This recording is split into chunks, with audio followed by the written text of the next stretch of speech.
nakikita mo yung mga kasama niya? Oo, minsan. Inanggulo yung meteor shower, saktong-sakto. Kahit yung Hayabusa, wala na nagawa. And Shadow Clone, yes, he can do it or he can place it, but there's really a chance, parang napaka-slim ng chance rather, na ma-defend nila yung all lanes habang nag-meteor shower dito si Kalti. Yeah, but if you notice naman, LP was actually doing their best trying to get in a way dun sa mga skirmishes fights na gagawa nila in terms of CSO. It's just that I think it's a matter of miscommunication simply because yung Hylos kanina was trying to go in pero wala kasi siyang reinforcements. So ang nangyayari siya yung nako-corner ng mga more members ng PSO. And again, looking at the stats right here, look at that beautiful Kaja. Good support. 1 with no kills at all and 12 supports. At yun na nga, Masha here with the 725, a very good job split pushing, and of course Chengo with that amount of damage with the help of her meteor shower. And tignan mo naman yung items niya. It's so very beautiful for a GZ right here. And look at this. Ayan na, nakikita natin dito. No? It was overall, it was a good job. Yung turret damage ni Kenji dito, 63%. So isipin mo lang kung ilang turrets yung nakuha ni Kenji by his name alone. And also had GZ with this proper itemization, glowing one, ice spin one. And I think he's also going for another genius one here. Lahat na lang one na kay GZ na. Ganun siya kasakit. Wala tayong Hogwarts. Wala tayong Hogwarts. Kumbaga, parang ito yung opportunity na kailangan natin makita. When it comes to drafting, well, Toshinu 302, but impact or ang ginawa dito ni Toshino is controlling the Hayabusa. Na 0-3 to currently si Hayabusa, but ito yung problema. Kailangan mo talaga makakuha ng magandang farm early game para maging successful ka when it comes to the late game as ang Hayabusa. Yes, and of course for the MVP of the game we have had GZ for the Chang'e with a kill participation of 47%, a KDA of 414 with a net worth of 8,410. The damage dealt is astounding 47,644. The building damage is 4,619, and finally the damage received is 16,489. So makita mo naman sa damage dealt pa lang, makita mo this Chang'e is a small but terrible threat. So I think LPE has to readjust their overall team compositions dito kasi mahirap na kapag ibibigay mo pa ang nakakasakit sa'yo. Ay, wow. Medyo, okay. Sorry na. Pero tingin ko talaga, all the drafting is okay. Talagang naunahan lang sila ng PLD this Smart Omega dito. And also the Kimi. I'm really looking forward for them to really play aggressively. But the control from the Masha really wrecked the positioning of LPE. But then again, ladies and gentlemen, hindi pa nagtatapos ang ating series. Meron pa rin pagkakataon makabawi ang LP dito against PSO. We will just have a very short break. The Tall and Small Connection will be right back with you shortly. Don't go anywhere.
Welcome back, ladies and gentlemen. You're still tuned in to the biggest esports event in the country. This is the Nationals. At kami, ang inyong shoutcasters. Ako si TDZ. And I'm Saya. Ang tall and small connection, mga kaibigan. At syempre, tingnan natin taga. Sobrang init na nangyari kanina, Grabe. madam. Di ko talaga ina-expect na ganun kabilis. Yes.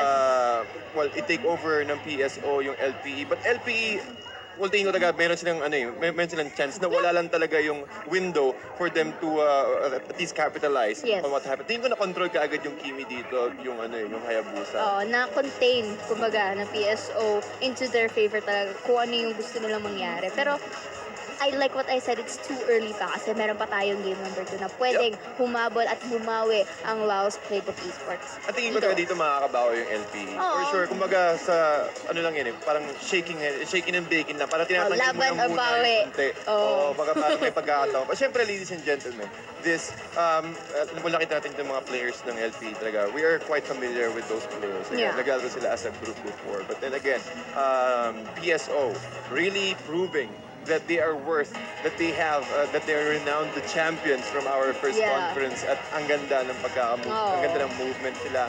Really calculated, and also when it comes to drafting, talaga hindi nila binigyan ng pagkakataon. Kontroladong-kontrolado nila. Kumbaga parang kung magluluto ka, merong asin, merong paminta, merong Mga luya, merong condiments. lahat nandun. Lahat nandun.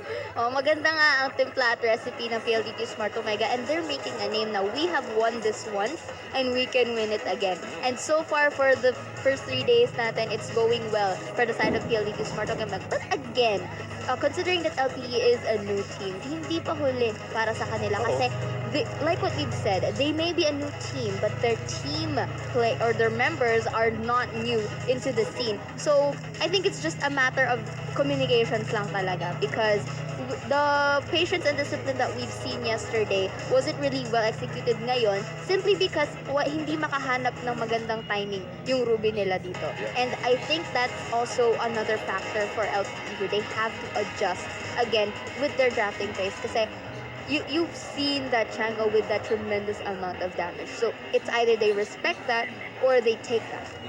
Pati ang ganda rin kasi pagkakakontra. Tingin ko talaga na-anticipate ng PLDT Smart Omega na there's a big possibility that Chang'e will be picked by the Eagles. Yes. Ang tingin ko lang na talaga is they went for a Hayabusa plus the Kimi. I really get it na kailangan talaga mag-early play or mag-play aggressively rather yung Kimi dito for them to give space for the Hayabusa. But with that early kill, yung pagka-charge ni Lolita sa yung first blood nila sa side of PSO. Medyo na-fell off yung timing or momentum rather ng And so basically the early invade ng PSO doon sa may parang top side ng LPE was, I think, what unexpected para sa side ng LPE, and they weren't able to see that coming. Pero the thing about this, especially for Game 2, is your capacity to actually redeem yourself from that kind of fall, which happened in the very first minutes ng game natin, nung game number 1 for the side of LPE. So, yun nga, I think it's more on the discipline talaga, and again, communications. Kasi if mapapansin mo, there were times that LPE had a very good attempt on engaging on team fights, and that is with the help of the Hylos' Glorious Pathway. Pero ang nangyayari nga is wala siyang reinforcements to back him up. So, ang nangyayari, si Hylos ang nako-corner ng either 2 or 3 members ng PSO. And I think that is one of the key factors that LPE has to consider. That's true. Again, prioritization of heroes. Pati nakikita ko rin kasi of course, Hylos will be the one who's going to go to the front lines. But unexpectedly, talagang hindi nagdadalawang isip na gamitin yung Divine Judgment. Lalong palayuin siya away from the Glorious Pathway and also from the members. Kasi meron siyang HP regeneration once nandun siya sa Glorious Pathway, that's one of the reasons why he's really confident going in front. But without the Glorious Pathway and without the rest of his team, it's already a one takedown for the side of PSO. Guaranteed. 100%. Kumbaga parang RNG lang yan. 100%. 100%. Kumaga 100% kumaga yung RNG, wala talaga. Pag nilayo mo si Hylos sa kanyang pathway, wala na. Mahuhuli mapapatay. But still, nakikita natin dito mga kaibigan yung tagang prioritization ng PSO. And yung LPE, tingin ko lang they just need to mind their position and also the team communication for the Eagles. But then again, this is going to be game number 2, and then we are already on the drafting phase between PLDT Smart Omega and Laos Playbook Esports Eagles. nakita natin dito. When it comes to bans and the picks, Hylos will be removed again. So far, it's either banned or pick dito yung Hylos. And of course, isang beses na natin nakikita dito yung Grok, which is kahapon lang talaga nangyari na nagpakita siya ulit. But again, he will be denied for the second game of TSO and LPE. Masha will be removed as well, and also the Kupra. Yes, at dahil nga na-remove ang mga first game heroes natin, syempre ang kukunin naman nila yung mga naban kanina, and that is going to be the X-Board for the side of PLDT Smart Omega, and again for the side of LPE, they will be taking away the Kaja of PLDT Smart Omega because they will be taking that as their second pick, and of course, they will start off with a marksman as their first pick, which is quite interesting. Interesting because I am expecting a Harith pick on the very first, diba? So that is what you would usually expect, lalo na kapag open sila. But the thing here is, there you go. That is what I'm talking about. The Harith here is hovered by the side of PLDT Smart Omega. Pati napapansin ko rin kasi, well, based on the performance of Toshinu on his carry, it is also a very good deny pick for LPE here. I really do understand because if they will give the carry to Toshinu, again, one of the mga comfort heroes, mas mataas yung possibility na they're able to pull this one off. So they're going on the safe side. And which is also one of the best ways to secure the farm of the carry is to pick off or to pick those heroes single target heroes, which is also Kaja. So tingin ko LPE, they have a very good start here. Medyo risky nga lang talaga. Medyo interesting na pinili nila agad yung carry, but I think it's a respect pick. And for the third pick for the side of LP, it's going to be the Lunox. And you have to take note, Sir TVZ, that Esmeralda is still open and up for grabs. And of course, marami pa ang heroes na open dito since there are the priority bans for both sides of the team are both tanks and supports. So it's very, very interesting to see that iba ang nasa ang the draft play ng both sides ng ating team. Talagang kakaiba. And well, the reason why is because they're really prioritizing and protecting the back lines. Since Leomord has been removed by PLDT Smart Omega, other than the Harith, siyempre alam natin na yung Leomord talaga. Well, ngayon kasi arrival Leomord na yung nakikita natin with that additional movement speed after you reach the target, your destination. In 300 meters. In 300 meters. Okay, Parang additional movement speed yung makakahabol kagad. Nakita natin yan before when it comes to that. Leomord, after arrival, tagang panic button kaagad, ulasan kaagad. Kasi sobrang bilis niya at makakapag-dish out kaagad siya ng damage, which is also a good finisher. But for the fourth pick of LPE, we have another crowd control, which is the Lolita. Yes, and this is a very interesting third and final ban for the side of LPE. They are banning the Baksha. The Baksha, which is also a very good and sturdy tank. Denying a tank pick for the side of PLDT Smart Omega. That was a very good and a nice call for the side of LPE. But again, this is a very interesting pick for the side naman of PLDT Smart Omega, having that Toms as their third pick, Claude for their fourth, and finally the Rafaela as their support. So I think ang pinaka-focus ng PLDT Smart Omega dito is to not reach this game into a late game, because looky here that LPE has their very slow scaling heroes, and one of which is the carry na sinabi mo nga na deny pick against PSO. And again, looking back dito sa ating final pick ng LPE, it's the Bane. Yeah, sobrang delikado niyan. Kumbaga, well, Bane is really good when it comes to dishing out physical damage, at ang taas ng critical niya kapag tumama yung Ram and also yung Crab Claw cannon niya, plus the deadly catch. His ultimate is a very good crowd control to push back the aggressiveness of PLDT Smart Omega, because one of the reasons why I said that is kapag pipili ka ng Rafaela, bukod sa healing, meron ka din additional movement speed na pwede mong ibigay sa mga allies mo. And the deadly catch should be enough for you to buy time or a little bit of time to re-engage or at least mag-push back or kung kailangan mo mag-disengage, that should be enough. Kasi ang plano dito ng LPE more of funneling the gold or give space for the carry to get his farm as soon as possible. Pero magiging problema talaga dito, ang dami nilang crowd control, ang dami nilang AOE, and given the fact that they have the Zaman Force, once they have reached level 4, it will be a very big problem. Sumigaw agad si Hit dito. Oo nga eh. So we will be here for our game number 2 between PLDT Smart Omega and LPE. At nakita nga natin the X-Word screams as he shoves away the members of LPE. But again, it looks like it's going to be a early game like Hero conjugating the first blood. Heath here trying to go with his flamethrower and shoving away the members of LPE, which is a good job so far sa ating red side. But again, this is a good job for LPE kasi this is what they're trying to prevent. They're trying to prevent PSO from getting more resources, more EXP. At syempre maganda yung pinakaunang pick-off na yun in a very less than a minute Less game. than a minute. Oo. At syempre nakakuha rin sila. Na-shutdown nila kaagad si Hayes on his Rafaela. Denied the XP away from them. Yep, denied kaagad. At nakikita dito when it comes to rotations, talagang pinapriority nila yung farming.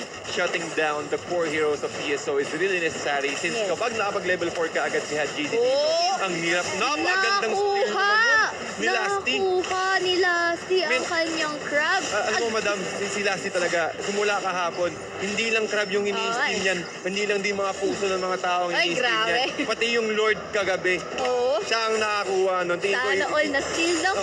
Mga grabe. Oo, pero there was a very good performance again for that Lolita. Again, denying. And speaking of denying that, si Exort meron pang na-bonus na kill by taking away to the battlefield. And again, last year doing a good job shoving away the minions para hindi magkaroon ng city ng minion wave at home si Hayes. Kagad, no? Oo. And this is a very good opportunity then para sa LPE knowing that this Rafaela may be a good support but at the same time squishy din siya. And LPE has this good opportunity to target this para it's going into their favor. Indeed. And LPE have a very good position here, try to take down the first turtle of the game. However, Kenji and Heath, meron silang idea. Ready silang nakawin dito yung turtle. Nice divine judgment into Hayes, shutting him down. And also the deadly catch, pushing back at GC. But where's the rest of the crew? PSO needs to turn back. Double kill para kay Ryo on his carry. Si Heath naman, tamang flame missiles lang, just pushing the rest of LPE back. That was a beautiful flickering of order for Kaja as support and carry going for that kill to kill Hajizi again. Magandang panimula to para sa side ng LPE simply because they are denying the resources away from PSO. And Claude, alam niya nang hindi siya gano'n makakagalaw kasi bukod sa malayo na nga siya, yun na lang yung pinaka-best na magagawa niya kasi he has to slowly scale as well. And again, si Lasty, mahilig magnakaw. Nanakaw yung puso, nanakaw yung crab, pati ba naman yung neutral minion? Grabe. Tingin ko kung bakit, ito yung dahilan kung bakit Lasty yung pangalan niya. Mahilig siya mag-last hit. Oo nga. Talking about last hit, mga kaibigan, Luminum Dash being charged up, walang tatamaan. Pero LPE trying to find Hayes. Hayes with the nice stun on his ultimate, trying to buy a little bit more time, and Toshinu with the art of thievery, slowing them down. But the next target, ito nga, mukhang kumusugod dito ang PLDT Smart Omega. With the last insanity. Saktong-sakto. GC will secure that kill and a little bit of skirmishes at mukhang tingin ko mukhang umukay din yung PS dito. Hindi natin kailangan sumulubsob.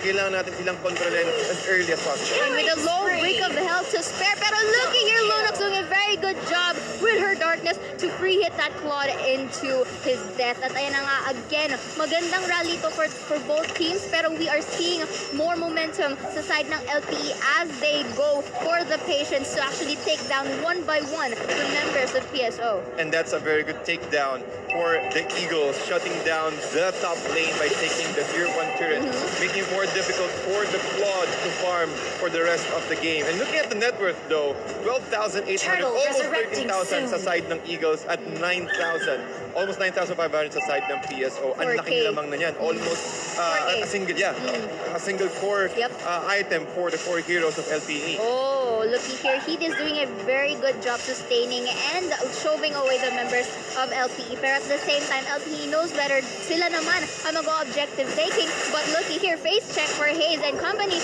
And let's see kung makokontest nga ba ng side ng PSO itong napaka low health na turtle. We will be seeing, Zarpala was able to steal, but what of the cost? Being going in, and Expert goes for the kill. Again, Hajizi may opportunity siya para pumasok. And again, looking here, Expert and company, Bing though will be having a kill, but in return, the Harith will be having an exchange. Ang grabe, ang ganda ng pagkaka-exchange doon. Nakakala ko parang parang binarbecue na yung Eagles dun sa may very small choke point, but then again, they're able to take one member away from PSO, which is really good because as long as Xboard is dead, as long as Xboard is not getting those kills, hindi agad magkakaroon ng malaking lifesteal because of the Festival of Blood. And so far, we are now seeing a little bit of sign of life for the side of PSO. Medyo paunti-unti na nilang binabawi ang nagkulang sa kanila kanina ng the early phases of our game. But again, this is too early to conclude as LP is now showing aggressiveness papunta dito sa ating buff ng side ng blue. And here we go, 3-3 people with the low health si Hiti. So let's see what they will be doing.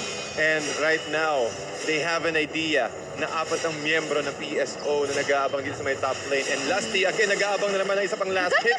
But Hindi na niya na last. Hindi niya na last hit. Pero at least meron siyang information na meron pang isa pang hero na nandun. Meron tayong opportunity na kapag pumasok doon. Kasi nag-aabang lang din siya ng ng catch eh.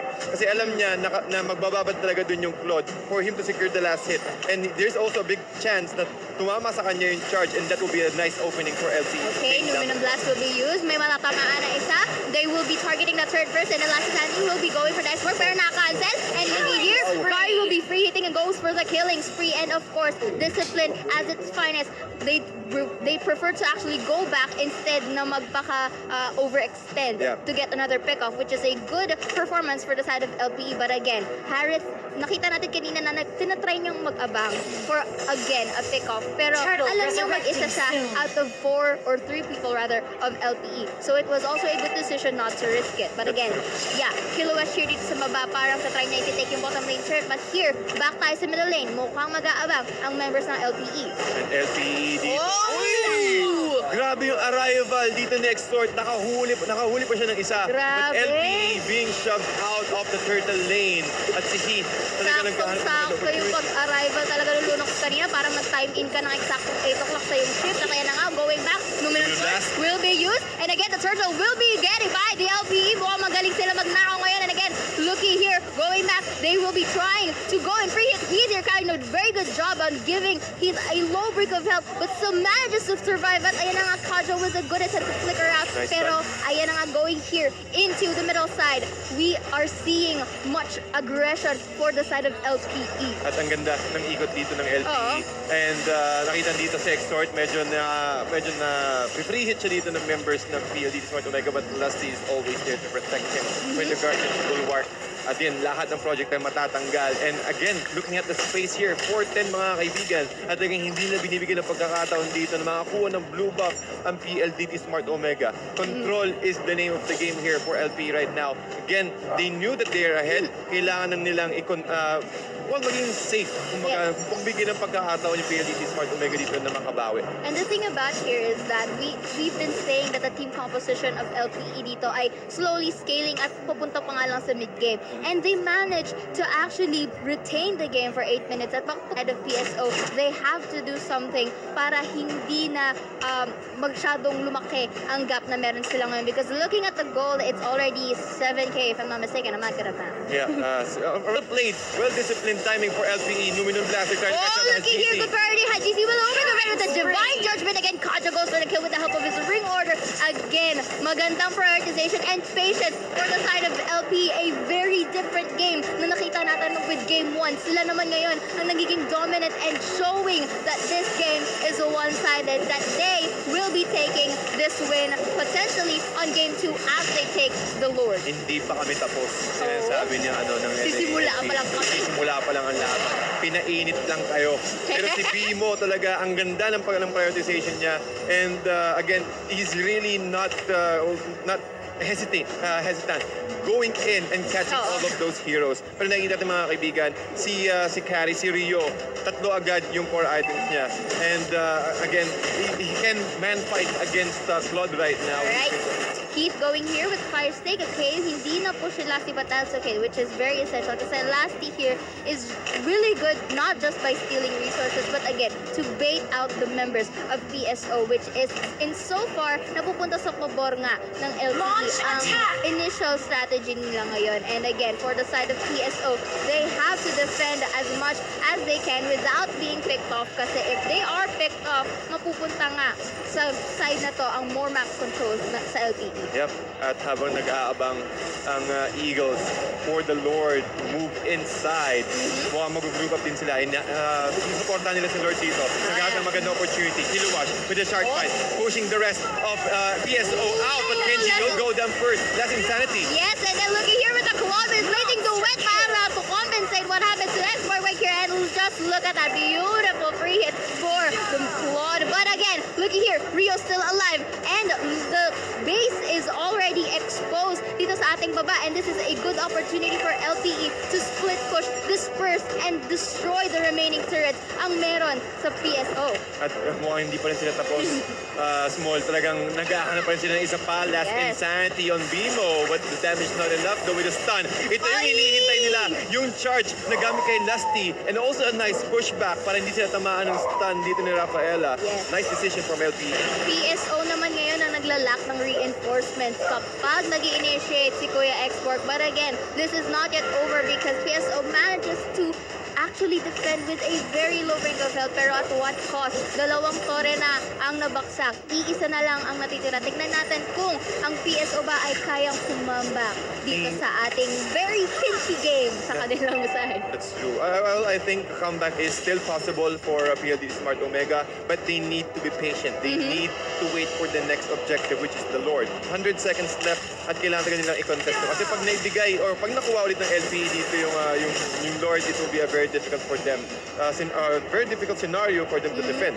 Yes, pero syempre LPE knowing the dangers that lurk, syempre gusto nila na i-take away lahat ng resources na matitira para sa PSO, para minions na lang ang